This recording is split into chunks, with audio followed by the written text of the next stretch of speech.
ત્વમેવ સર્વમ મમ રંગદેવ.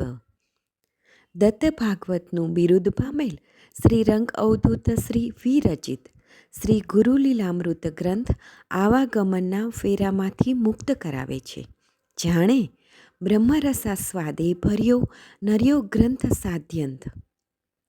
આ વરદ અને ઔપાસનિક ગ્રંથને રંગબાળ શ્રી જગદીશાનંદજીએ સરળ અને સંક્ષિપ્ત ગદ્ય લેખન રૂપે વર્ષના દરેક દિવસ માટે એક પેજ તેમ 364 પેજમાં આ શ્રીરંગ બ્રહ્મરસાસ્વાદનું સર્વને રસપાન કરાવ્યું છે. તે ક્રમમાં દરરોજ શ્રવણ કરીએ. દત્તબાવનીના ગાન પછી આ એક પેજનું પઠન કરવું શ્રેયસ્કર છે. સપ્તાહ 20 સોમવાર. અલખજી કહે છે કે હે નિરંજન, આનું નામ છે દર્શન. આવી દિવ્ય મદન મનોહર ભવ્યથી ભવ્ય મૂર્તિના દર્શન કરતાં જ ન રહે દેહનું ભાન. મન વાણી વેખરી વિરામ પામી જાય.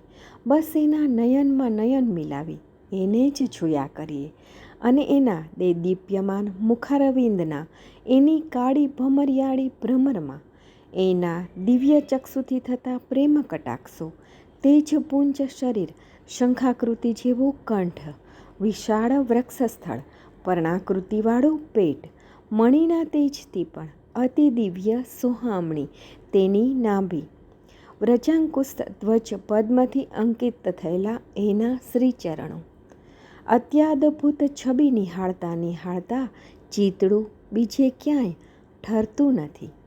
આવા ભગવત દ્રુમને ટગર ટગર જોતા મનડું ધરાતું નથી.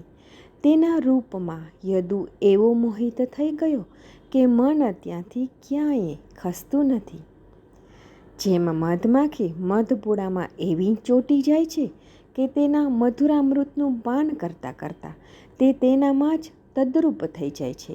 બીજે ક્યાંય ઉડી શકતી નથી કે ઉડવાનું મન પણ થતું નથી. આવી દર્શનની ઝાંખીની અનુભૂતિ થાય ત્યારે જ દર્શન કર્યા કહેવાય. ત્યારે જ કહી શકાય કે વાહ, શું આનંદ આવ્યો છે. અરે, એ અનુભૂતિનું વર્ણન જ ન હોય. ક્યાં દેખ્યો કશું કહ્યો ન જાવત. ભગવાન શ્રીરંગાવધૂત ગુરુ મહારાજ શ્રીએ સાચે જ ગાયું છે કે મદન મનોહર મૂર્તિ નિહાળી ભૂલી હું તનનું એ ભાન. અવધૂત્યાનંદ ભજન નંબર 237, પાના નંબર 204, પંક્તિ નંબર 5. આવી દિવ્ય દર્શનની ઝાંખી થતાં જ સર્વત્ર તું ને તું જ છે એવી અદ્વૈત વૃત્તિની ઉપાસનાથી જ આવા દિવ્યાત્માઓ સાથે મિલન થાય. મિલનની સાથે સાથે આત્મીય ભાવ પ્રગટ થતાં બે જુદા ન રહેતા બે એકરૂપ થઈ જાય અને બે એકરૂપ નિરખતા નિરખતા બસ તું ખુદ હો ગયા આપ હી ખુદા ઓર જો ખુદા હૈ ન વો કિસી સે જુદા હૈ. આવી દિવ્ય મૂર્તિનું દર્શન થતાં જ યદુના પૂર્વના સંસ્કારો જાગૃત થયા. પૂર્વના અનેક જન્મોની ભ્રાંતિ દૂર થઈ ગઈ.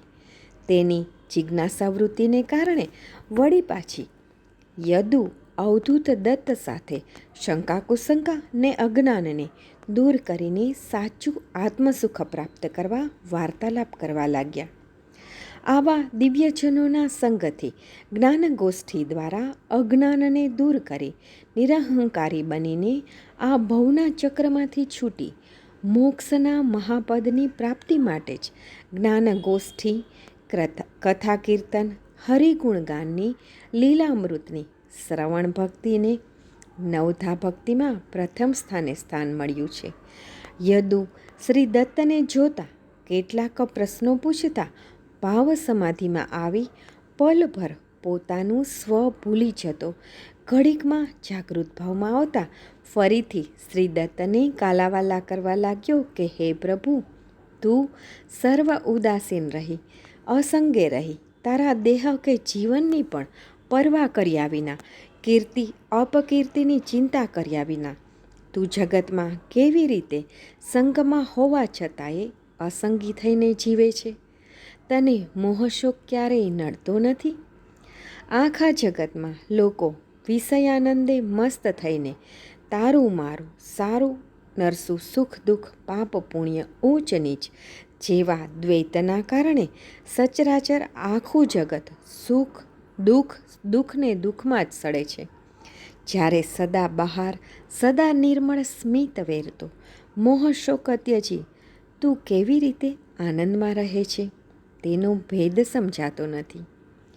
અમે બધા ધન દારા સૂતની મહામાયામાં ખદબદતા સળીએ છીએ, જ્યારે તું આ બધાની સંગમાં હોવા છતાંય પરમ આનંદ સાથે મસ્ત મસ્તાન બની કેવી રીતે જગમાં વિચરે છે. સુણી પ્રશ્ન એ એટલા કરી હાસ્ય અવધૂત બોલે સાંભળ ભૂપ હે યયાતિપુત્ર સુપૂત. શ્રી ગુરુ લીલામૃત અધ્યાય 51 દોહરો 83. અવધૂત ચિંતન શ્રી ગુરુદેવ દત્ત.